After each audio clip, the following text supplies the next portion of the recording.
Since 2008, we've seen the coming alive of the banking battlefield like never before. With the arrival of the first fintechs, suddenly people began to see that things could be done differently. We are in the middle of ecosystem disruption. The most frequently asked question in banking is, where is the money? Right, that's nuts. To better understand where the ecosystem is going, we have to understand how it got to this point. Eventually, every industry gets disrupted. Finance is having its Napster moment, you know? And so this is a brand new game.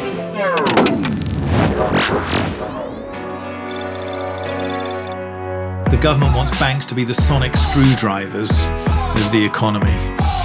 The history of lending is such a fun story. When we think about the age of the internet, that has changed everything. I describe digital transformation as nothing to do with technology. People, people, people. How do you free your people up? That's the goal.